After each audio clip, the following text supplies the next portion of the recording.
Hola, ¿qué tal? Soy el pastor David Rangel y es un gusto poder saludarles a cada uno de ustedes que son parte de Costa Road en español. Si usted nos está visitando por primera ocasión, qué bueno verle, qué bueno saber que está aquí con nosotros. Y qué gusto también es saludar a cada uno de aquellos que están en este momento viéndonos a través de las redes sociales y que son parte de Costa Road en línea. Donde quiera que ustedes estén, que este mensaje sea de mucha bendición para sus vidas. El día de hoy vamos a concluir con esta serie de sermones del mes de septiembre titulada Generaciones, en donde durante toda esta serie hemos estado hablando sobre la importancia de incluir a Dios en nuestras generaciones. A manera de resumen o quizás para recordarle a algunos de ustedes que estuvieron durante el mes de septiembre en Costa Road, o si a lo mejor se brincó un domingo y no supo de qué hablamos en la semana 2 o en el domingo 3, sepan que nuestros sermones están en el canal de YouTube. Pero a manera de resumen, en la semana 1 o en el sermón 1 les hablé sobre oraciones generacionales, esas oraciones que se hace por nuestra familia y por nuestra sociedad. En el sermón 2, Kelly Marriott vino y nos habló sobre cómo el mismo Dios de Jacob, de Moisés, de David, de María, puede convertirse en nuestro Dios y en el Dios de nuestra generación. La semana pasada en el sermón 3 les hablé sobre parradosis. ¿Cuántos recuerdan parradosis? Tradiciones y costumbres de fe que tenemos que adoptar para poder entonces desarrollar una influencia de adentro hacia afuera. Hoy vamos a cerrar esta serie hablando de un tema que estoy un tanto emocionado de poderlo compartir, porque creo que el resultado de la información que voy a compartir el día de hoy puede ser bastante transformacional. Así que hoy voy a hablar sobre marcando la diferencia en tu generación. Así que si estamos listos para el cierre de esta serie y para este mensaje, alguien diga fuertemente amén. Vamos a Esdras capítulo 10. Hay en sus Biblias Esdras capítulo 10 y vamos a leer del versículo 1 al versículo 5. Aunque todo el capítulo está bastante bueno, vamos a enfocarnos en esos 5 versículos por este momento. Esdras capítulo 10 dice la escritura de la siguiente manera: mientras Esdras oraba y hacía esa confesión llorando y postrado rostro en tierra delante del templo de Dios, una gran multitud de Israel, hombres, mujeres y niños, se congregó y lloró amargamente con él.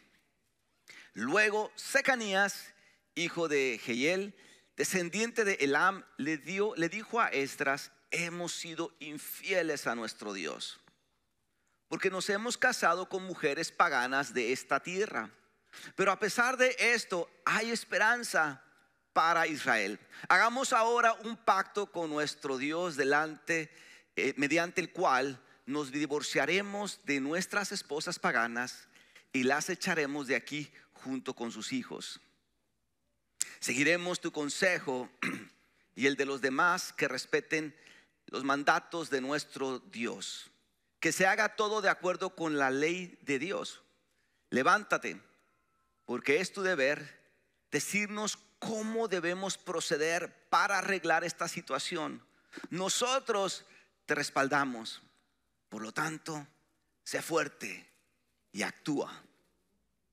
Entonces Esdras se puso de pie y exigió que los jefes de los sacerdotes, los levitas y todo el pueblo de Israel juraran que harían lo que dijo Secanías.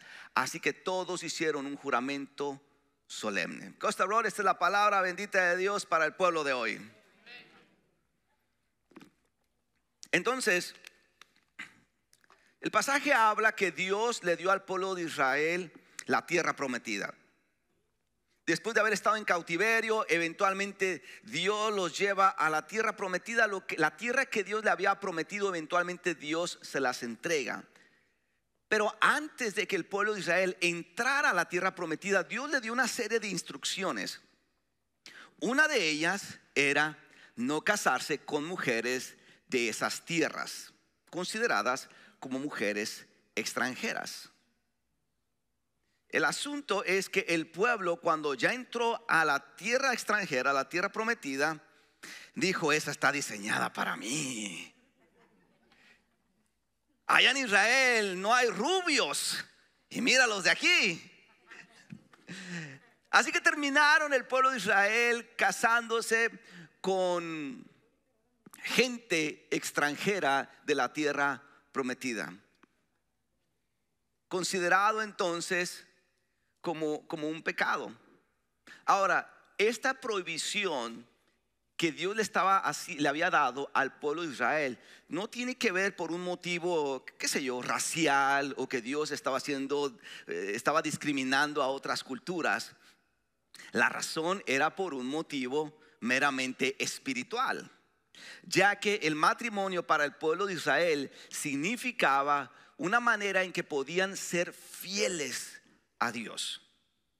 Ojo, a través del matrimonio, estoy hablando del Antiguo Testamento, casarte entre la misma pueblo de Israel era poder mantener el pacto de fidelidad entre ese matrimonio, entre ese pueblo y Dios, debido a que si el israelita o la israelita se casaba con una persona extranjera, podía eventualmente practicar todas esas costumbres o tradiciones paganas, las cuales eventualmente dañarían y pondrían en riesgo la relación del pueblo con Dios.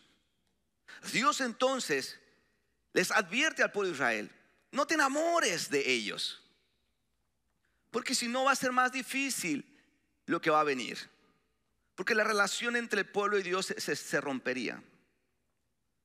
Entonces la instrucción fue fácil: cuando llegues a la tierra prometida, no te cases con esas personas. ¿Estamos aquí? ¿Cuántos de nosotros estamos casados con mujeres o con nuestra pareja que es de otro país? Déjenme ver. ¿Cuántos estamos orgullosos de eso? ¡Yeah! ¿Cuántos hemos tenido conflictos culturales por eso? Oiga, mi esposa es colombiana. ¿Hay colombianos aquí?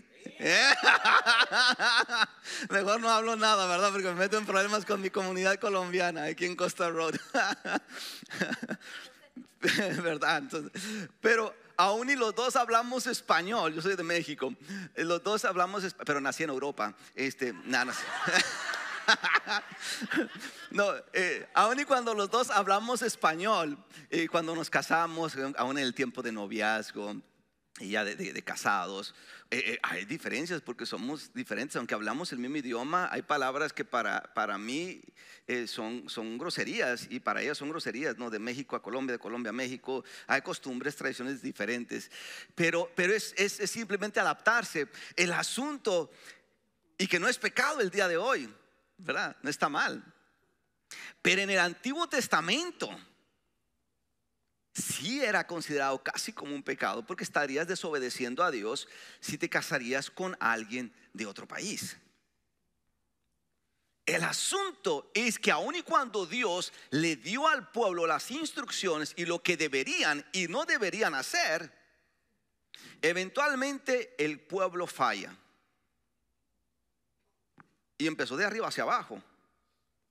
Los sacerdotes, que era considerada la gente más santa, los levitas, que eran considerados el grupo religioso importante en la parte religiosa del pueblo, ambos habían caído en la desobediencia de casarse con mujeres de la tierra de Canaán. Por eso es que entonces el pueblo continuó con su ejemplo, de tal manera que el pueblo de Israel empieza a dañar su relación con Dios por causa de la desobediencia, a tal grado que el pueblo de Israel está en necesidad de un cambio espiritual. Si algo no ocurría, el pueblo entraría entonces a seguir adoptando más y más las prácticas paganas de Canaán, en donde los dioses de Canaán, que lo hablamos la semana pasada, se convertirían entonces en sus dioses, haciendo a un lado a Dios. Todo por el casamiento. Por eso es que el pueblo de Israel estaba en necesidad de un cambio. Pero ¿quién lo haría si los sacerdotes, los levitas, no lo estaban haciendo? Y aún los individuos, los israelitas, estaban cayendo en esta desobediencia. ¿Quién podía entonces hacer este cambio? Bien interesante, porque hoy día, cuando usted va a la escritura y la lee de Génesis a Apocalipsis, ustedes encuentran que en muchas ocasiones Dios, cuando veía que una generación necesitaba de un cambio, Dios siempre levantaba a alguien que pudiera marcar la diferencia en su generación. Moisés, David, la reina Esther. En este caso, la historia es bien clara. El pueblo de Israel necesitaba un cambio porque estaban cayendo en desobediencia debido a que se estaban casando con mujeres extranjeras o con hombres extranjeros, y estaban dañando el pacto de fidelidad entre Dios y el pueblo, debido a que el pueblo estaba cayendo en prácticas paganas. Pero Dios, a pesar de que lo que el pueblo estaba haciendo estaba mal, Dios entonces levanta a Esdras como esa persona que marcara la diferencia en su generación. Y la manera en que Esdras lo hizo fue a través de 4 maneras que quiero compartir brevemente. Cuando ustedes analizan esta historia, ustedes ven que Esdras marcó la diferencia cuando oró por el pecado del pueblo. Cuando Esdras vio la situación, Esdras no se quedó con los brazos cruzados, lloró y oró por el pecado del pueblo. Número 2, Esdras incluyó a Dios en su generación. Esdras incluyó a Dios en su generación, lo cual significó que empezó a meter la necesidad de tener a Dios dentro del pueblo. Porque el pueblo se había alejado de Dios. Dios nunca se aleja de nosotros. Nosotros nos alejamos de Dios. Y fue lo que Esdras vio. Pero Esdras jaló a Dios, incluyó a Dios en la vida del pueblo en ese momento. Número 3, influyó de adentro hacia afuera con sus palabras. A pesar de que la influencia era muy fuerte, de que la gente se estaba casando con personas extranjeras, Esdras lo pudo hacer. Sin embargo, influyó de adentro hacia afuera para que el pueblo tuviera un cambio. Y número 4, eventualmente realizó un pacto que llevaba acciones de arrepentimiento, el cual entonces llevaría al pueblo a un cambio espiritual y de hacer un cambio que en ese momento el pueblo lo necesitaba. Así que cuando Esdras se encuentra confesando y orando, dice la historia que se arrancó la barba, se arrancó el cabello, se rasgó sus vestiduras y se tiró al piso y estuvo llorando y llorando y llorando por lo que el pueblo había hecho. Hubo algo que Esdras hizo en ese arrepentimiento que empezó a impactar a los que estaban a su alrededor. La gente, dice la historia, que estaba mirando lo que Esdras estaba haciendo. La gente estaba prestando atención a cómo Esdras estaba respondiendo a la condición y a la situación del pueblo. Y cuando el pueblo lo estuvo viendo, dice la historia que Secanías fue movido a arrepentimiento. Y eventualmente todo el pueblo se arrepintió. ¿Qué fue lo que ocurrió? Que el resultado de eso fue que entonces la relación entre Dios y el pueblo fue restaurada. El pacto fue restaurado por uno que marcó la diferencia. Uno que marcó la diferencia. Alguien diga conmigo uno. Otra vez, uno. Bien, no sé cuántos de ustedes conozcan de este fenómeno que se llama el varamiento masivo de estrellas de mar. Este fenómeno consiste en que cuando el agua en el mar está baja de temperatura, o cuando hay una tormenta y golpea el mar, y cuando hay una marea baja, lo que sucede es que las estrellas del mar que están en el suelo necesitan de una temperatura no tan baja. Y entonces, debido a la marea baja, se salen del mar y se van a la orilla de la playa. Esto es porque la estrella de mar necesita simplemente calor de los rayos del sol. El problema está en que si la estrella del mar está muy lejos del agua, va a morir eventualmente deshidratada. Necesita del agua para poder existir. Eso me recuerda una fábula muy común, muy conocida, quizás ustedes la conocen, sobre el niño y las estrellas de mar. En la que cuenta la fábula que en una ocasión un hombre estaba en la playa, cuando de pronto ve a lo lejos a un niño que se agachaba y agarraba algo de la arena y lo lanzaba al mar, una y otra vez. Intrigado el hombre un poco por lo que el niño estaba haciendo, se acerca y efectivamente el hombre se da cuenta que lo que el niño estaba haciendo era recoger las frágiles estrellas del mar y lanzarlas de vuelta al agua. No se quiso quedar con la duda, así que el hombre se le acerca al niño y le dice: hey, ¿por qué haces eso? ¿Por qué? El niño le dice: bueno, es que las estrellas del mar están fuera del agua, y si yo no las meto, si no las regreso al mar, las estrellitas van a morir. Sí, dice el hombre, un tanto sarcástico, pero son miles de estrellas del mar. Sería casi imposible regresarlas todas. Y eso, mira, solamente es esta área de la playa. Todavía hay muchas playas a la orilla de la costa. Es imposible que tú puedas salvar a todas. El niño sonríe, se inclina y responde diciendo: quizás no podré salvar a todas, pero sí a esta, y a esta, y a esta, y a esta, y a esta. Costa Road, marcar la diferencia no significa cambiar el mundo entero de golpe, sino significa dejar que Dios te use para cambiar tu mundo inmediato. Déjeme lo digo de vuelta: marcar la diferencia no significa querer cambiar el mundo de un solo momento. Significa poder dejarme usar por Dios para cambiar mi mundo inmediato. Sea mi mundo inmediato mi familia, sea mis amigos, mi trabajo, mi iglesia, mi ciudad, mi país o mi mundo. Si cada uno de nosotros hace su parte, si yo hago mi parte, si tú haces tu parte, si tú haces tu parte, si tú haces tu parte, si usted hace su parte, entonces mi generación, tu generación, tu generación, tu generación, nuestra generación verá un cambio, verá el mover de Dios y verá la transformación de Dios, restaurando, levantando, uniendo y siendo un testimonio de las maravillas de Dios, porque el Dios de las generaciones pasadas no se quedó en el pasado, sigue siendo el Dios de mi generación y el Dios de nuestras generaciones futuras. No nos quedemos celebrando cómo Dios se movió en la generación de Moisés, cuando el Dios de Moisés puede ser su Dios.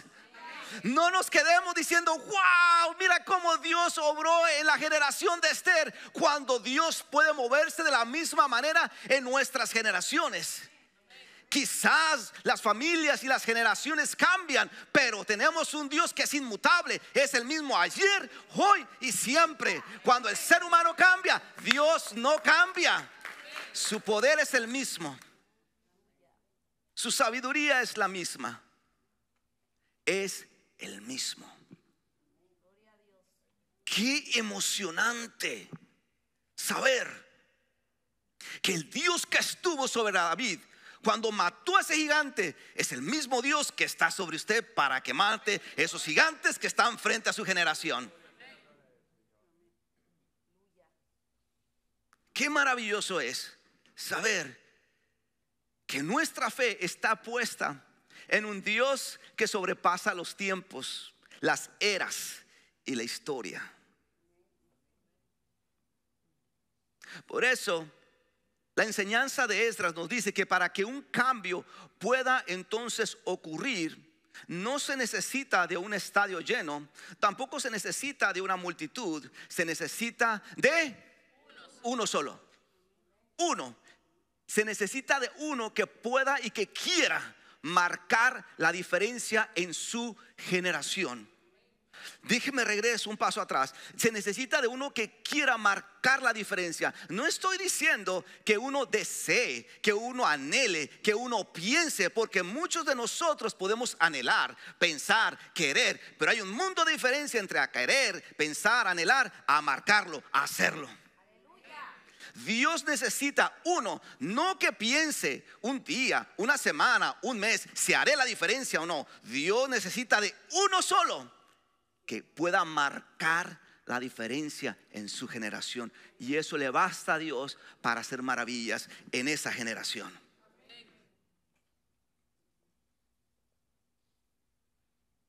Entonces la pregunta no es tanto ¿cómo es que voy a marcar la diferencia, pastor? No, la pregunta no es tanto el cómo. La pregunta es ¿quién lo hará? Esa es la pregunta. Secanías vio la situación y dice: Esdras, come on, Esdras, levántate, dependemos de ti. Y eventualmente Esdras se convirtió en ese quién que el pueblo de Israel necesitaba. Pues digo, la pregunta no es tanto el cómo, la pregunta es más bien ¿quién lo va a hacer? ¿Quién lo va a hacer? Porque hay una razón, hay un motivo. Dios obra tanto en el Antiguo Testamento como en el Nuevo Testamento en nuestro tiempo a través de personas imperfectas, guapas, apuestas como usted y yo.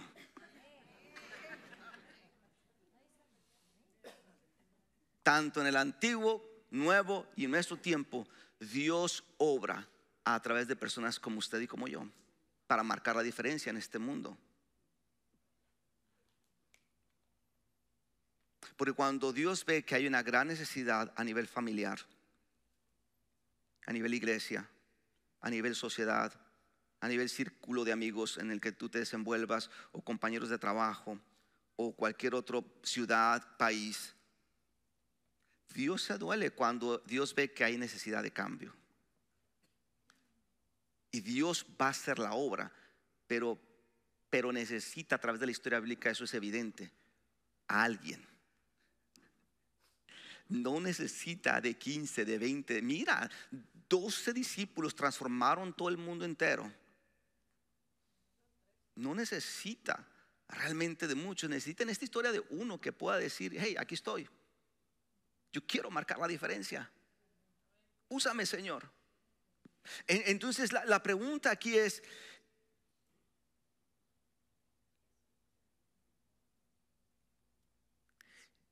en mi generación familiar,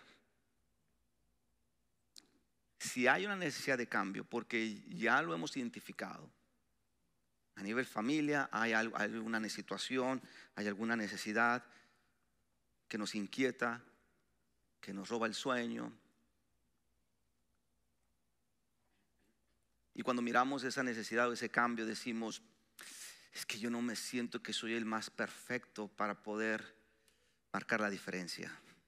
Costa Road, Dios no está buscando al perfecto, Dios está buscando al dispuesto. Lo demás, déjaselo al Señor, que Él lo puede hacer.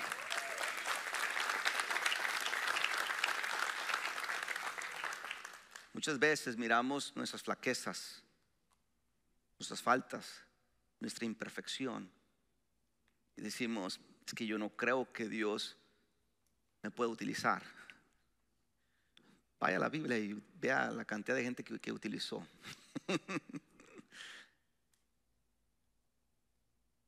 Quizás en su círculo de generación social, dentro de sus amigos, dentro de su círculo de trabajo, de iglesia, o en su ciudad,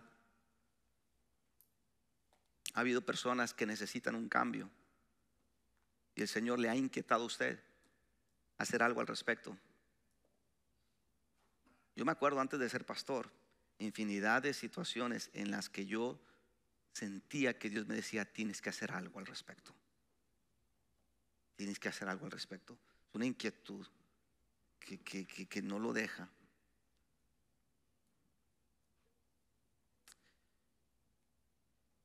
Y a lo mejor esas personas están esperando por alguien como usted para marcar la diferencia en sus vidas. Por algún motivo apareció en ese grupo generacional de amigos, de conocidos en el trabajo, de qué sé yo, de iglesia.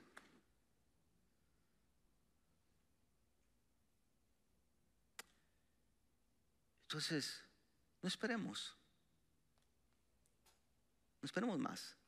¿En qué grupo entonces generacional Dios nos ha estado diciendo: hey, es tiempo de marcar la diferencia en ese grupo, porque necesita un cambio?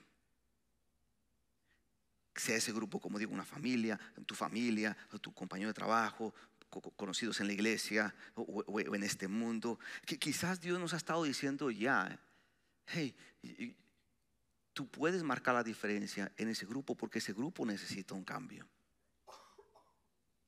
Dios, miren Costa Road, Dios no nos trajo hasta este punto de nuestra vida. Dios no envió a Jesucristo a este mundo para que nosotros cambiemos, sino todo lo contrario, para nosotros ser agentes de cambio en donde nosotros o en donde Dios nos ha puesto. Por eso la influencia no puede venir de afuera hacia adentro, tiene que venir de aquí hacia afuera. Entonces no esperemos a que alguien más marque la diferencia. Esa es la tendencia, esa es la tentación. No esperemos a que alguien más meta mano en nuestra familia para marcar la diferencia que a lo mejor tú o yo tenemos que hacer. No esperemos a que nuestro círculo de amigos, finalmente ese amigo, ese mejor amigo, vaya y busque a otro mejor amigo que realmente le puede dar en la situación que está atravesando. No esperemos a que alguien más haga el trabajo que usted y yo podemos hacer, que es marcar la diferencia en nuestra generación, nuestra familia, nuestra sociedad, nuestra iglesia, nuestros amigos. Créame, nos lo van a agradecer y lo van a celebrar. Venimos a la iglesia para poder entonces aprender de cómo Jesús marcó la diferencia, para que donde quiera que estemos y con quien estemos, hagamos lo mismo que el Señor hizo con nosotros, y es marcar la diferencia en este mundo. Mire, estamos aquí por 80 años, los más robustos. 80 años. ¿Por qué no utilizar los años que nos restan en esta vida con propósito? Dejando huella, de que nos recuerden como aquella persona que marcó la diferencia en la vida de uno.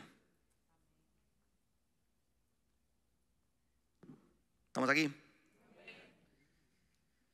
Por eso déjeme aterrizo con estas 4 maneras de marcar la diferencia según la historia de Esdras y según lo que hemos estado hablando durante todo este mes de esta serie. Número 1, marquemos la diferencia haciendo oraciones generacionales. Costa Road, tenemos que orar por nuestra familia. No espere a que su cónyuge lo haga. Hoy estamos aprendiendo a que empieza con uno. Y voy a empezar con el que está aquí. ¿Qué es usted? ¿Qué soy yo? Oremos por nuestra familia. Oremos con nuestros hijos.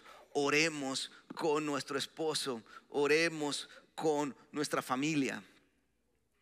Marquemos la diferencia, que cuando nuestros hijos, que cuando nuestro cónyuge mire atrás, pueda ver qué tanto respaldo hubo a través de la oración en todo este tiempo, porque estuvimos haciendo esas oraciones generacionales. Oremos por nuestra generación, hablando de la sociedad, sea su grupo de amigos, sea su grupo de iglesia, sea su grupo de, qué sé yo, de conocidos en el trabajo.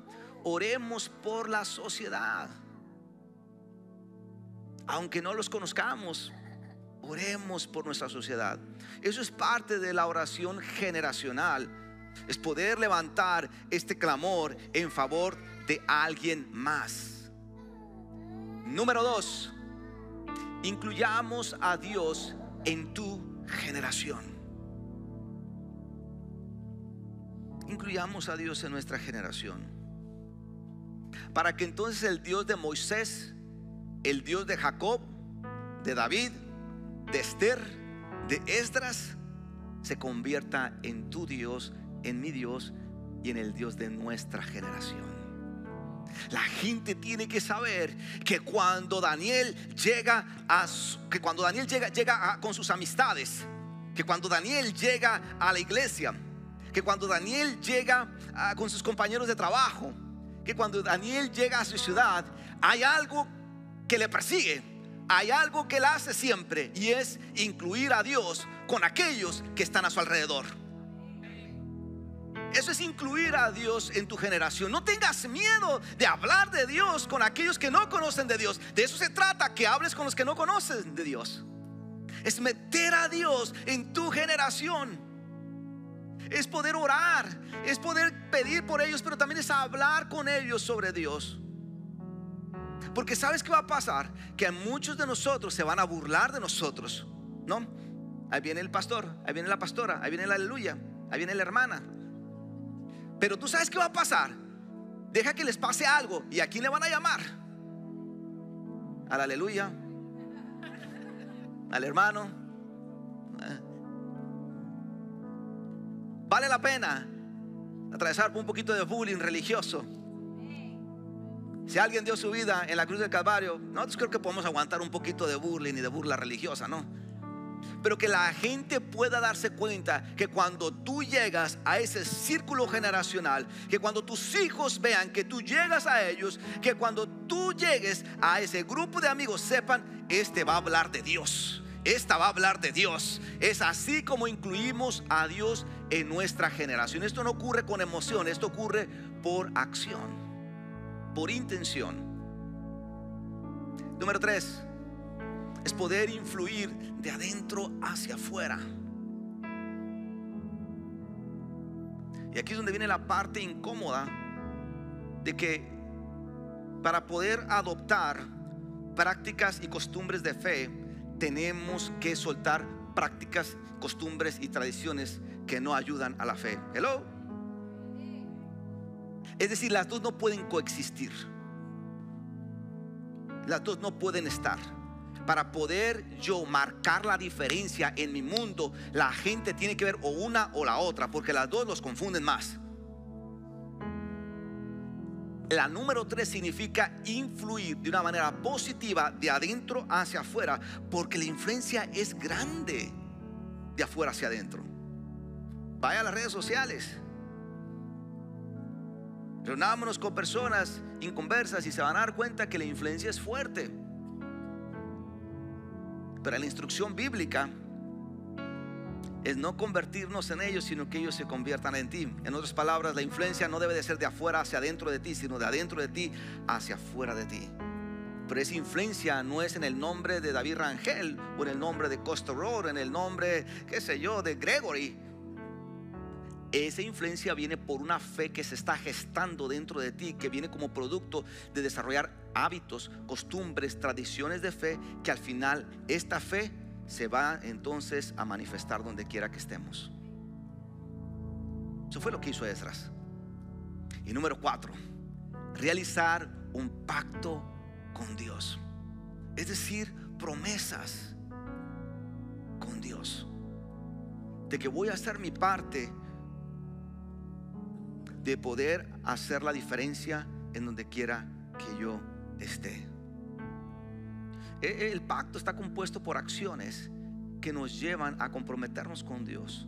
Y la vida en Cristo, de eso se trata, Costa Road, de un compromiso con Dios, de poder decirle a Dios: voy a hacer esto, voy a hacer aquello. Entonces, cuando hablamos de un pacto, estamos hablando de una promesa que le hacemos a Dios, de comprometernos con Dios, de poder ser utilizados para hacer algo bueno en aquellos que nos rodean. Si ese pacto significa: Señor, me comprometo en que ahora voy a empezar a meter la oración en mi núcleo familiar. Ese es su pacto. Si su pacto es: Señor, me comprometo a empezar a incluirte en mis conversaciones, en el trabajo, con mis amigos, con mis compañeros, donde quiera que esté con mi familia, entonces ese es su pacto. Si su pacto es: mi Dios, quiero empezar a adoptar prácticas, costumbres y tradiciones de fe y soltar esta y esta y esta que no son tradiciones y costumbres de fe, ese es su pacto. Si su pacto es: mi Dios, quiero ser utilizado para marcar la diferencia, para ser alguien diferente en este mundo, entonces ese es su pacto. Por eso, marcar la diferencia, aunque suena muy bonito y aunque suena muy atractivo, marcar la diferencia no viene sino a través de un sacrificio. Viene a través de darnos cuenta que Dios no necesita gente perfecta, sino gente dispuesta que pueda decir: Señor, aquí estoy, úsame. Nuestra familia está esperando por eso. Nuestra sociedad está esperando por eso. Nuestros amigos están esperando por eso. Nuestra iglesia está esperando por eso. Y nuestro mundo está esperando por esos. Por eso Esdras nos enseña que su generación necesitaba un cambio espiritual. Y Esdras fue usado por Dios para marcar la diferencia en su generación. Costa Road, aterrizo con esto.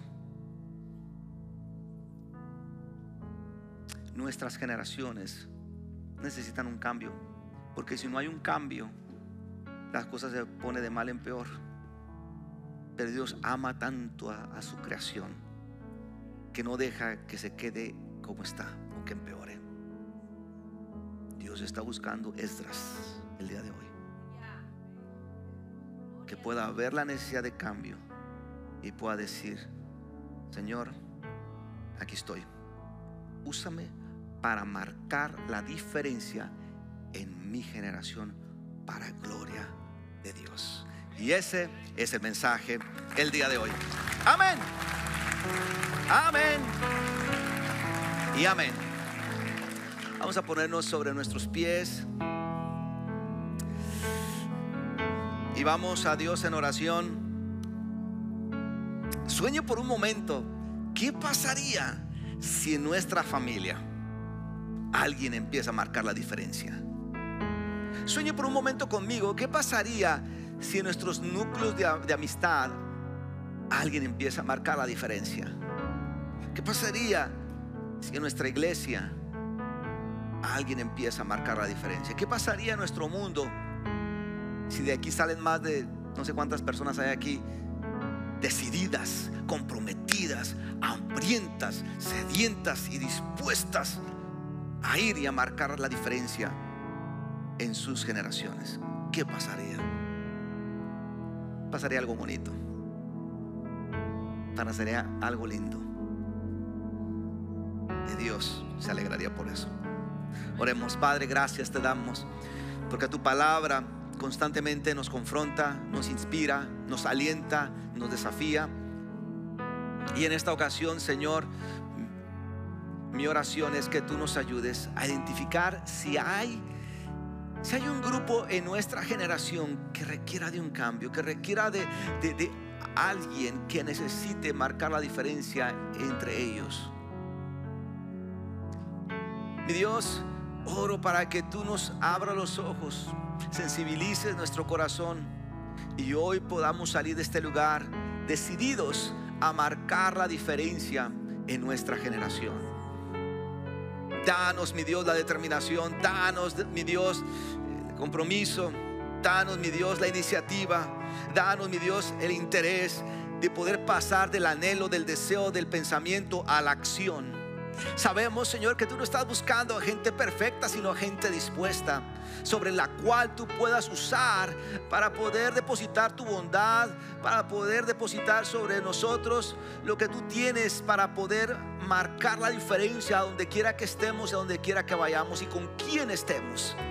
Por eso hoy, Padre, te decimos: aquí estoy, úsame, tan imperfecto como soy, tan limitado como estoy, pero úsame, mi Dios. Obra a través de mis imperfecciones, obra a través de mis limitantes, obra a través de mí, para hacer la diferencia en aquellos que estén alrededor de mí.